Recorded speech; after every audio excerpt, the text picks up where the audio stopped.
कोरोनाचे पडसाद अनेक क्षेत्रावर उमटले, त्यात शैक्षणिक क्षेत्रावर याचा मोठ्या प्रमाणावर परिणाम दिसून आला। अशात नावाजलेली नागपूरची आयकॅड अकॅडमी विद्यार्थ्यांना यशाचा मार्ग दाखवत त्यांना उंच भरारी घेण्यास मदत करीत आहे। लॉकडाऊनच्या काळात आयकॅड अकॅडमीद्वारे विद्यार्थ्यांना ज्या पद्धतीने शिक्षण पुरवले आणि त्यानंतर विद्यार्थ्यांनी ज्या पद्धतीने यश मिळवले, याविषयी आयकॅड अकॅडमीचे संस्थापक सारंग उपगल्लावर यांनी पत्रकार परिषदेद्वारे माहिती दिली। मैं सारंग उपगल्लावर, डायरेक्टर आईकैड, और iCAD is training the students for JEE, NEET and foundation training program. We are also in the GRE and TOEFL segment and dealing with education abroad as such. Sir, अभी फिलहाल में जैसे बच्चों का ये साल जो चले गया है और बालकों में बहुत संभ्रम है, 10th की एग्ज़ाम नहीं हुई है। 10th की एग्ज़ाम होने के वजह से नहीं होने के वजह से बालकों को अब एक विषय ऐसा बन गया है कि उनकी एग्ज़ाम होने के बाद उनके परसेंटेज आते थे, कॉलेज में उनको एडमिशन मिलती थी। तो मुझे बताया 10th की एग्ज़ाम कैंसिल हुई है और 12th की एग्ज़ाम जो है वो ऑफलाइन होने वाली ऑफलाइन है। तो इसमें बच्चों का कैसा क्या मार्गदर्शन रहेगा और जो टीचर्स में भी जो संभ्रम है वो कैसा रहेगा? ये संभ्रम सीबीएसई ने तो पूरी क्लियर कट पॉलिसी अपनी डिक्लेयर कर दी है, क्योंकि पॉलिसी भी आ गई है कि कैसा उनका असेसमेंट होने वाला है। प्रॉपर पॉलिसी आई है और 20 जून तक तो उनके पूरे रिजल्ट भी निकल जाएंगे। तो उन्होंने पूरे स्कूल्स को वो पॉलिसी भेज दी है, असेसमेंट कैसा रहेगा, रिजल्ट कैसा आएगा। तो ऐसा कोई संभ्रम है नहीं स्कूल्स में तो भी, और स्कूल्स अथॉरिटी में बालक और स्टूडेंट्स के बीच में संभ्रम रह सकता है, लेकिन ये पहली बार है तो ऑब्वियसली संभ्रम रहेगा। और होप सो कि ये पहली बार हो या आखिरी बार हो। ऑनलाइन क्लास है और 12th आप बात कर रहे हैं कि 10th की एग्जाम कैंसिल हो गई और 12th की एग्जाम कैंसिल नहीं हुई है।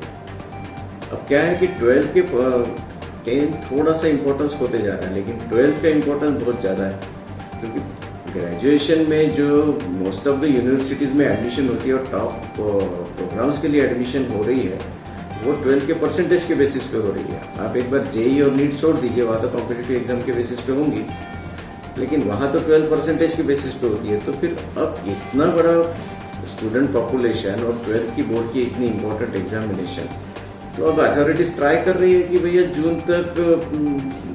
जून में अगर ये पोजीशन थोड़ी नॉर्मलाइज हो जाए तो जून में ले ले, और जून में ले लिए तो उनको कंफर्टेबल रहेंगे अगले सेशन में एडमिशन्स लेने के लिए।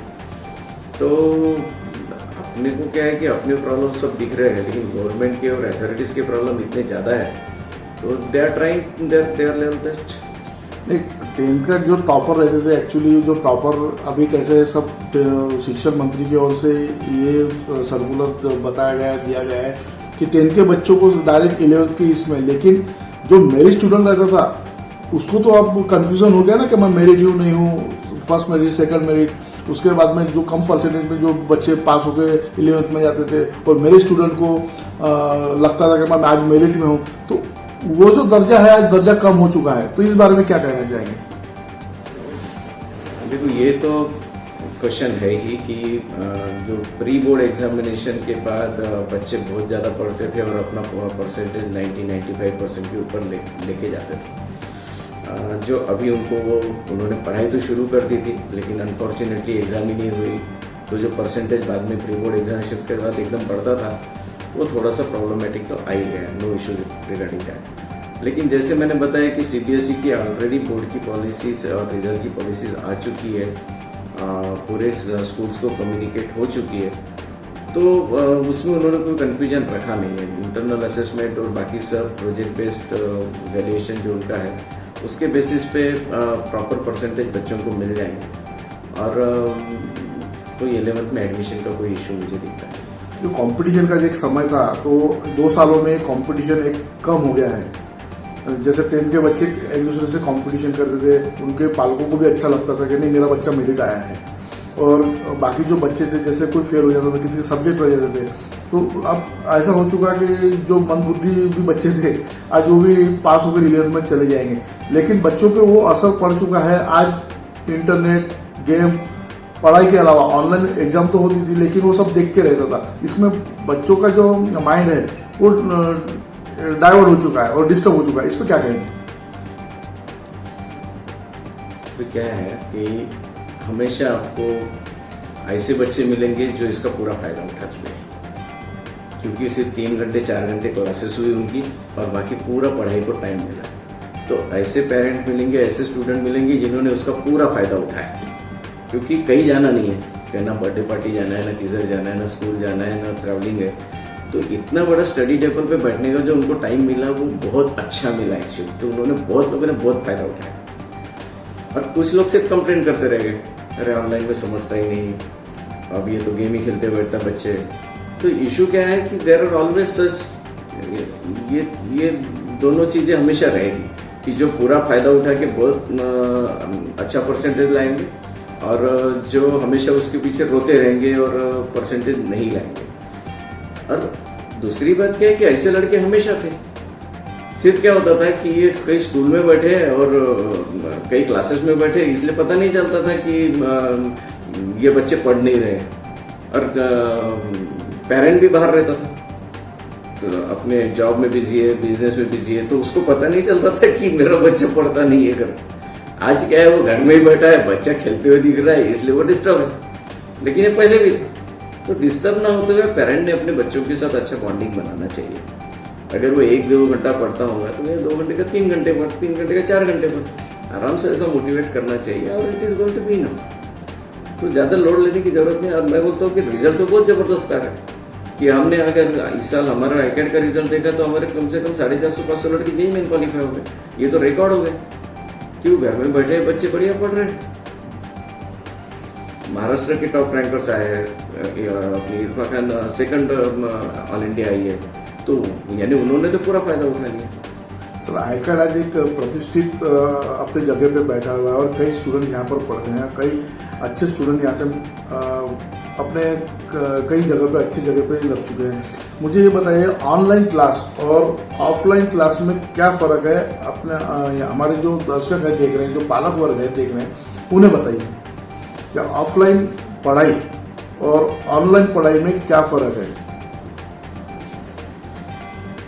देखो, ऑफलाइन पढ़ाई में एक क्लास कंट्रोल प्रॉपर रहता है, फैकल्टी को पूरे बच्चे दिखते हैं, वो किसी को भी क्वेश्चन पूछता है और इंटरेक्ट करता है प्रॉपरली।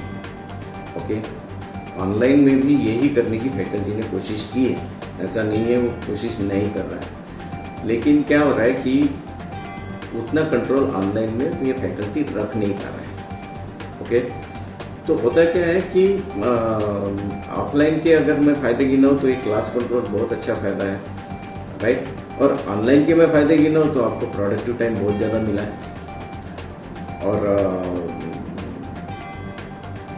जिन्होंने उसका, मैंने जैसे बताया, जिन्होंने उसका फायदा उठाया उन्होंने ज़बरदस्त पढ़ाई कर ली है। और ऑनलाइन के तो बहुत सारे फायदे हैं कि इन द सेंस कि मुझे एक अमेरिकन स्पीकर से भी बात करानी है तो मैं करा पा रहा हूँ। बहुत अच्छे फैकल्टी मेंबर ऑल इंडिया का कहीं का भी हो तो मैं उसका सेशन इनके साथ लगा पा रहा हूँ। तीसरी बात है कि डाउट क्लियरेंस, अगर अपन बोलेंगे कि डाउट क्लियरेंस पहले फैकल्टी का 1-to-1 होता था, आज तो आप व्हाट्सएप के थ्रू डाउट क्लियरेंस कराओ, डायरेक्ट जूम के थ्रू क्लियरेंस कराओ या कोई टेलीजेनिक एक्टिविटी के थ्रू डाउट क्लियरेंस कराओ, बहुत ईजी हो गया। So there are in number of advantages of the online. Okay, सिर्फ वो जो क्लास कंट्रोल का डिसएडवांटेज है वो भी अगर बहुत प्रॉपर तरीके से किया जाए तो मैनेज किया जा सकता है। तो अपन ने आज अपने पास ये सिचुएशन आ चुकी है तो उसका एडवांटेज उठा। अब जन दोनों रोते गए, कहा बैठते भैया ठीक है ऑनलाइन आ गया तो ऑनलाइन दिन भर घर के बैठे हैं, मुझसे पढ़ाई करो, राइट। और जैसे आईकेडियंस ने रिजल्ट निकाला वैसे रिजल्ट निकाला। बच्चों को जैसे डाउट ऑनलाइन सेशन में ज़्यादा होते हैं, उन्हें क्लियर करने में टीचर्स कैसे हेल्प करते हैं? आप डाउट्स की बात कर रहे हैं? मैंने जैसे अभी थोड़ी देर पहले बताया, डाउट्स बहुत इजी है अभी ऑनलाइन में। तो ऑफलाइन में कैसा होता था कि जब टीचर क्लास होते, क्लास होने के बाद फिर डाउट क्लियरेंस करने बच्चे आ जाते थे। लेकिन आज कैसा है कि टीचर उनके लिए बिल्कुल 10 घंटे अवेलेबल है। ऑनलाइन में वो डायरेक्ट सेशंस लगाता है बच्चों को जब चाहे तब, क्योंकि बच्चे भी घर में, फैकल्टी भी घर में, जब चाहे तो वो सेशन लगाता है, डाउट क्लियर कर देता है। बच्चे कभी भी व्हाट्सएप पे उनको क्वेश्चन भेज सकते हैं, वो एक दूसरा फायदा हो गया। तो टीचर फुल टाइम अवेलेबल हो गया पूरे बच्चों के लिए डाउट क्लियरेंस के लिए। तो अभी तो और ज्यादा फायदा हो गया एक्चुअली देखा जाए तो डाउट क्लियरेंस के हिसाब से। जैसे टीचर्स को अभी बहुत सारी प्रॉब्लम्स ऑनलाइन के जरिए फेस करना पड़ा था, उसमें आप जैसे बाकी और टीचर्स को क्या फेस करना पड़ा, जैसे बच्चे सुनते थे क्या नहीं सुनते थे, और ऑनलाइन में सही में वो उनकी पढ़ाई होती थी या फिर गूगल सर्च करके मोबाइल हाथ में रहता था, गूगल सर्च के जरिए भी उन्होंने कई टीचर्स को आंसर देते थे। इससे पढ़ाई में क्या फर्क पड़ा है? जिनके घर में पेरेंट का अच्छा वॉच है, बच्चे सिंसियर है, चीटिंग के चक्कर में नहीं जाते, उन्होंने बहुत फायदा, जैसे मैंने बताया, पढ़ाई करके उठा लिया। लेकिन ऐसे भी बहुत सारे एग्जाम्पल्स मिलेंगे जिन्होंने अपने एग्जामिनेशन चीटिंग करके पास हुए हैं। ओके, ये अपन डिनाई नहीं कर सकते। लेकिन मैंने जैसे बताया कि दोनों टाइप की प्रवृत्ति रहेंगी, और लॉन्ग टर्म अगर आपको सक्सेसफुल होना है तो ये अपने चीटिंग वीटिंग के चक्कर में नहीं पड़ना चाहिए। बच्चों को जो आता है वो स्कोर लेना चाहिए। जैसे हमारे इसमें तो हम क्लियर होते हैं, जो आता उतना लेना, 80% नहीं है 50% है तो चलता, लेकिन अपना स्कोर। और यही पेरेंट्स और बच्चों ने थोड़ा सा ध्यान देना चाहिए। जैसे सरकार द्वारा अभी 12th के एग्जाम के लिए ऑफलाइन की उन्होंने अनुमति दी गई है और 12th के एग्जाम ऑफलाइन होने की तैयारी शुरू है। तो एक जैसे कोरोना का प्रादुर्भाव अभी जैसे बढ़ चुका है और 12th के जो बच्चे हैं अभी इस सिचुएशन में, उन बच्चों को जो 12th के एग्जाम अभी देने वाले हैं उनको आप क्या मैसेज देना चाहोगे, क्या संदेश देना चाहोगे कि उनकी पढ़ाई भी समतोल एक जैसी हो, और ऑफलाइन के जरिए जब वो ऑनलाइन अभी पढ़ाई कर रहे हैं और ऑफलाइन में एग्जाम देंगे तो उसमें क्या फर्क दिखेगा या कुछ ऐसा उनको कंफ्यूजन होगा क्या? अभी कैसा है कि 12th की एग्जाम जो मार्च में हुआ करती थी वो एकदम जून तक जाएंगे और अभी तक कैंसिल हुई नहीं है। तो very first thing is that कि बच्चों के मन में अभी कंफ्यूजन है, कैंसिल होंगी तो इतनी बड़ी पढ़ाई जो हम करेंगे वो वेस्ट जाएंगे। ओके, लेकिन क्या होगा कि पिछले बार भी ऐसा ही हुआ कि पिछले बार जो IIT JEE एडवांस एग्जामिनेशन हुई और नीट एग्जामिनेशन हुई तो पता ही नहीं चला, एकदम उन्होंने एग्जामिनेशन डिक्लेयर डेट कर दी और 15-20 दिन बाद एग्जाम थी। तो जो बच्चे ऐसे गाफिल रह गए वो कर नहीं पाए अच्छी तरह से। तो मैं बच्चों को यही बोला, पढ़ाई तो कोई वेस्ट नहीं जाती। So what exactly you are suppose to do is कि 12वीं की पढ़ाई बहुत अच्छी तरह से करो, रोज अपना शेड्यूल बना के रखो, 8-8, 9-9, 10 घंटे पढ़ाई करो। उसका फायदा तुम्हारा MST CET और JEE मेन सब तरफ होने ही वाला है। तो ये बोर्ड एग्जामिनेशन की पढ़ाई ऐसा करो कि आपको 85-90% के अबव लाना ही है, और ये डिटर्मिनेशन से करो। एग्जाम होंगी नहीं होंगी, जहां तक मुझे लगता है ये थोड़ा कोविड का पीक्स है वो निकल जाएगा और जून में शायद आपकी एग्जाम हो जाएगी। तो इसलिए अपन ये समझ के चलते कि 100% एग्जाम होने ही वाली, ये पहले दिमाग में डाल लो और तब तुम बहुत डेडिकेटेडली पढ़ाई कर लो। जो अभी 12th के एग्जाम देने वाले हैं बच्चे, उन्हें आप क्या गाइडेंस करेंगे अपने एकेडमी के जरिए, और क्या उन्हें छोटा सा संदेश देना चाहिए? 12th के बच्चे अभी जैसे मैंने बोला कि ये एग्जामिनेशन पोस्टपोन होने के कारण क्या होता है, एक मोटिवेशन थोड़ा सा लो होता है। उसका अपन ने अगर दूसरी वे से अगर अपन ने ये सोचा तो अपन ने ये सोचना चाहिए 2-4 महीने ज्यादा मिल गए प्रिपरेशन के लिए। हर दिन जबरदस्त लिख के करो, जितना आपकी पढ़ाई है लिख के करो, बोर नहीं होंगे आप। ओके, और प्रॉपरली शेड्यूल के हिसाब से जाने दो, एक दिन 8-8 घंटे पढ़ाई करो, 1-2 घंटे अपने रिलैक्स करो, जो आपको करना है वो करो। फैमिली के साथ रहो, फैमिली के साथ बोर्ड गेम खेलो, कैरम खेलो, जो भी आप कार्ड्स खेलो। क्या होता है कि फैमिली के साथ बॉन्डिंग भी बढ़ाओ, अपना 8-8 घंटे का प्रोफेशनल वर्किंग शुरू रखो। एक बार वर्किंग हो गया तो आपका जो रिलैक्सेशन टाइम है वो फैमिली के साथ बिताओ। फैमिली के साथ बॉन्डिंग अच्छी हो जाएगी, काम अच्छा हो जाएगा, और काम की आदत जाने मत दो। सिर्फ रोते मत बैठो, कोई मतलब नहीं है। कोविड आज नहीं तो कल जाने ही वाला है, राइट? लेकिन अपनी आदतें खराब नहीं होने को ना, इतने इसके तरफ ध्यान दो। ओके, पहले बहुत अच्छी आदतें रहती थी लोगों की, एक्सरसाइज से लेके तो काम से लेके तो सब, बहुत लोगों ने आदतें खराब कर दी। वापस ट्रैक पे आओ और ये 2-4 महीने जबरदस्त पढ़ाई करो 12वीं की और आपकी एग्जाम्स की। सर, मेरा लास्ट क्वेश्चन ये है कि जो अभी 10 के बच्चे जब सारे पास हो गए 11th में जाएंगे, उसके बाद में फिर 12 बोर्ड की एग्जाम रहेगी, फिर उनकी तो उनमें उनको क्या असर पड़ेगा? क्या उस समय बच्चे काफ़ी टैलेंटेड रहेंगे, पढ़ाई कर पाएंगे? क्या 12 की एग्ज़ाम को झेल पाएंगे? हो सकता है कि उन्हें जैसा अभी की जो दिनचर्या अभी निकली है 2 सालों से, वो दिनचर्या के हिसाब से वो पढ़ाई करना ही भूल जाएंगे। 10th के बच्चे सर कैसा है, जो बंदा पढ़ाई करना है, जिसको अपना करियर बनाना है, वो करता है। ये कितनी भी एडवर्स कंडीशन आप उसको दे दो, नहीं तो इतने अच्छे रिजल्ट नहीं आते थे, राइट। और मुझे ये दिखता है कि आज भी मैं अगर हमारे कुछ टॉप रैंकर्स पकड़ूं तो वो आज भी 10-10, 12-12 घंटे पढ़ रहे हैं। सो इशू इज, जिनको पढ़ना है वो पढ़ेंगे ही, और उनको तो ज्यादा फायदा लग रहा है इसमें, क्योंकि 2 साल उनको घर में मिल गए। ऐसा तो होगा नहीं 2-4 महीने में तो अभी सिचुएशन क्लियर हो जाएगी। जहाँ तक मुझे दिख रहा है कि अभी वैक्सीनेशन ड्राइव अच्छा शुरू हो गया गवर्नमेंट का, बाहर के कंट्रीज के वैक्सीन अपने इसमें आ रहे हैं, तो मुझे लगता है 4-5 महीने में तो पूरी सिचुएशन क्लियर हो जाने को ना।